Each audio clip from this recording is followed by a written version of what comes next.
may God's light and love be with you all.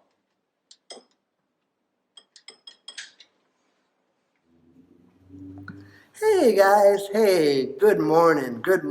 Welcome back to another Sunday school with all of us. We're so glad to be back with you.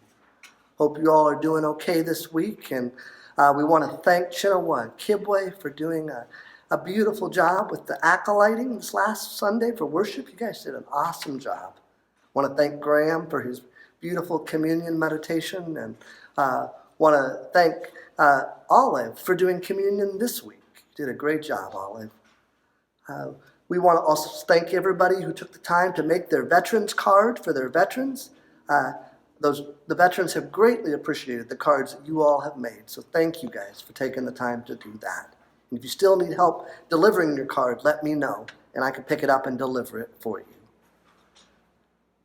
Well, today's lesson is going to be read by Graham and Nancy, and it's from the Bible for Children from the Good Books.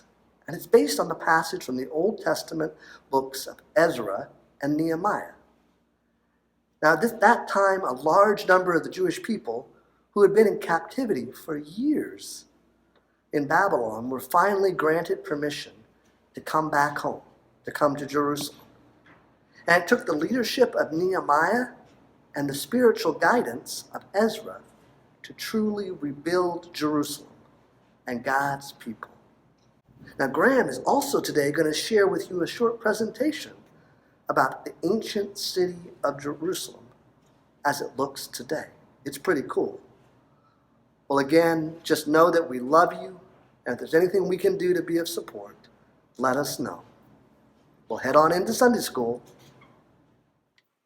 Today, we want to say happy birthday to Nancy. We have some special messages from all of us.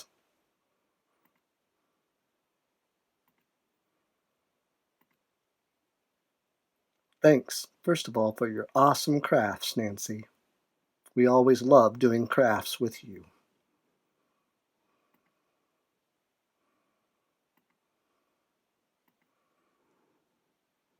We want to say thanks for helping us to see God's love all around us, in creation and in each other.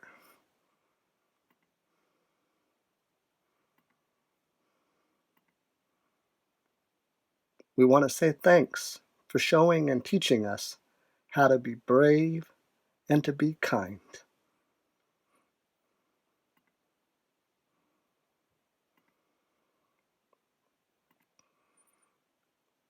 We want to say thanks for always listening and loving us right where we are.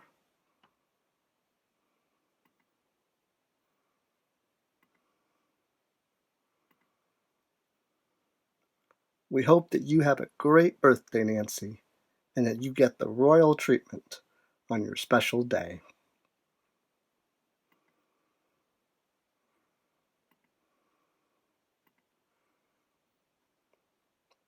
We want you to know that we love you.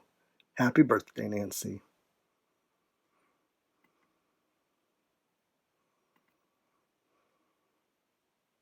Again, wishing you a wonderful birthday, and know that we love you.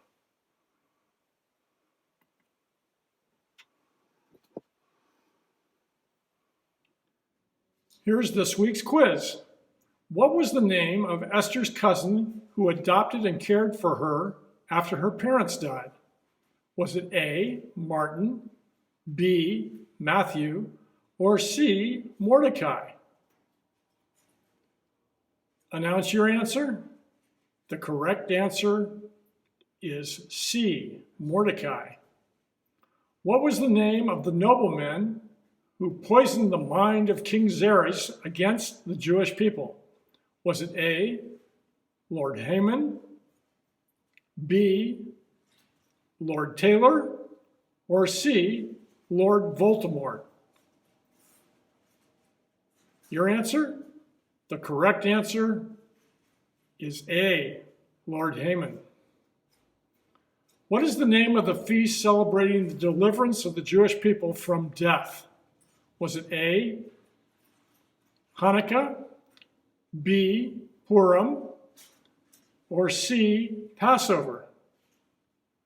Your answer? The correct answer is B, Purim. Thanks for taking the quiz. Ever since they'd been taken captive by King Nebuchadnezzar, God's people, the Jewish people, longed to return to Jerusalem, the city of God. Many years passed until the decree of King Cyrus of Persia. He announced, "The Lord God of heaven had told me to build a temple in Jerusalem." So he gave permission for a large number of Jewish families to set out for Judah and to begin the work of rebuilding Jerusalem and the temple. Rebuilding Jerusalem. God's people returned from Babylon full of enthusiasm to rebuild the temple, but it was not an easy task. There were many people living around Jerusalem who tried to stop the work. The struggle was proving too great. Word of this reached Nehemiah. He was the cupbearer to King Artaxerxes of Persia, and he received a message that the walls of Jerusalem were broken down again and the gates had been burned by fire. When Nehemiah heard this, he wept bitterly. He prayed and fasted for many days, and nothing could comfort him, even though he was prosperous and successful and highly respected in the court of the king of Persia. Nehemiah's heart was in Jerusalem, and all he could think about was its shattered walls and the ruin of his homeland. He poured out his tears and prayers to God. "Listen to the prayer of your servant," he begged, "and grant me success with the king today." Nehemiah walked slowly into the presence of King Artaxerxes. It was considered a serious crime to be miserable in front of the king, and Nehemiah was taking a great risk, but the king was very concerned. "Why are you so upset, Nehemiah? You are not ill, so I cannot see that this is some grief, but I can see that this is some grief in your heart." Nehemiah bowed very low. "O king, how can I help being sad when the city where my ancestors are buried lies in ruins?" "What would you like me to do?" asked the king. Nehemiah said to the king, "Let me return to Jerusalem and rebuild the city." Artaxerxes gave Nehemiah permission, sending him with letters of approval and promising him timber from the royal forest to make new beams for the gates of the city. When Nehemiah arrived in Jerusalem, he persuaded the people who were living there to help in the great work. He showed them his letters from the king and said, "God is on our side." The people who had been too afraid to do anything were filled with hope and courage. Every family set to work building the walls around their homes, working night and day, until the walls were built to half their height around the city. Then Sanballat, the governor of Samaria, and Tobiah heard about this. They were very angry that the Jews were rebuilding the city, and they rode up on their horses, mocking and laughing. "What kind of wall is this?" they sneered. "A fox could jump on it and knock it over." Nehemiah stood up to them, even though they accused him of trying to rebel against King Artaxerxes, and they began to spread lies that Nehemiah was going to proclaim himself king. Nehemiah gave the people weapons and made sure there were plenty of guards on the lookout for their enemies. "Keep building," he said. "Sanballat and Tobiah think they can wear us down with their mockery and threats."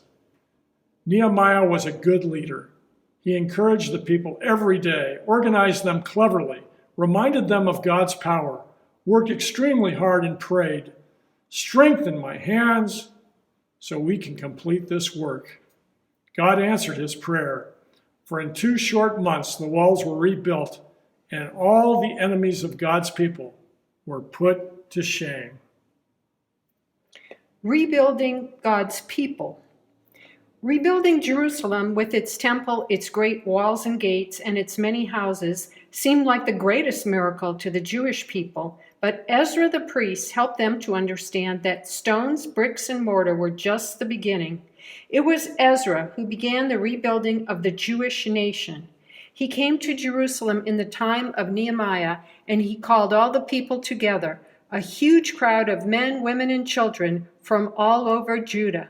He summoned them into the square in front of the water gate, then slowly began to read the book of the law. And as the people heard the words of Moses, they began to weep. The old people started to cry because it made them remember what they had learned as children. Then the young people cried because for many of them it was the first time they had heard God's holy words. Ezra taught the Jewish people all about their laws and their festivals and customs. He brought them back to their faith in God. Then Ezra and Nehemiah banned all marriages with foreigners who followed other gods. They could see that since the time of Solomon, this had caused the greatest problems to their people, who had so often been tempted into idol worship. Because of the courage of Nehemiah and the powerful teaching of Ezra, both the city of Jerusalem and the Jewish people were rebuilt. The way was open for a new beginning. Jerusalem is a major city in the Middle East. It's on a plateau in the Judean mountains between the Mediterranean Sea and the Dead Sea. It is one of the oldest cities in the world and is considered holy to three major religions: Judaism, Christianity, and Islam. Both Israel and the Palestinian Authority claim Jerusalem as their capital. The ancient city of Jerusalem was the city of King David and King Solomon, the city of Nehemiah and Ezra, and the city that was central in the ministry of Jesus and his disciples. During its long history, Jerusalem has been destroyed at least twice, besieged 23 times, captured and recaptured 44 times, and attacked 52 times. The old part of Jerusalem, called the City of David, showed first signs of settlement some 6,000 years ago. Today, Jerusalem is a densely populated city of more than 936,000 people who live in 46 square miles. It is about the size of San Francisco. The old city, where many of the ancient buildings and archaeological sites are located, is divided into four quarters: the Jewish quarter, the Christian quarter, the Muslim quarter, and the Armenian quarter. The Jewish quarter includes the Western Wall, the holiest place in Jerusalem where Jews can pray. And here's another picture taken in the Jewish quarter. Despite religious tensions in the city, there is also everyday peaceful coexistence, including between this rabbi and this priest. The Mount of Olives, site of Jewish cemeteries for 3,000 years and continuing today, was an area visited on a number of occasions by Jesus and his disciples, and the place where he reportedly ascended. The Tower of David, named in honor of King David, was a fortress, and now a museum, that dates back to the 5th century. And here's another view of it. Well, I don't know about you, but I'd sure like to visit Jerusalem someday and soak in all of its rich history. As Jesus sat down with his disciples, he took the bread, broke it, and blessed it. "This is my body, broken for many." He took the cup, poured the juice, and said, "This is my blood poured out for you. Do this in remembrance of me."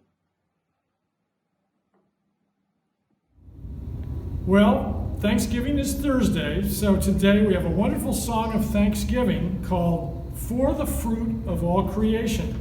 So please get out your song sheet and join Eric and I. And if you're learning an instrument, such as piano, the song sheet has the music with it. So you can try playing it this week, maybe even on Thanksgiving Day for your family. The guy you see on the piano is Gary Rupert. He's our former choir director who now lives in Redmond. You often hear Gary on our songs when we sing, the audio versions. We recorded more than 60 songs with Gary in 2015. Today, we're honored to see him play For the Fruit of All Creation. So here we go.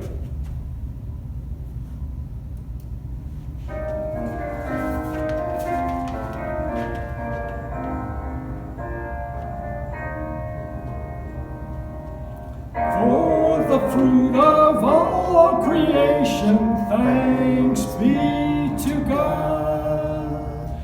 For good gifts to every nation, thanks be to God. For the plowing, sowing, reaping, silent growth while we are sleeping. Future needs in earth safekeeping, thanks be to God. In the just reward of labor, God's will is done. In the help we give our neighbor, God's will is done. In our worldwide task of caring for the hungry and despairing, in the harvest we are sharing, God's will is done. For the harvest of the Spirit, thanks be to God. For the good we all inherit, thanks be to God. For the wonders that astound us, for the truths that still confound us, most of all that love has found us, thanks be to God.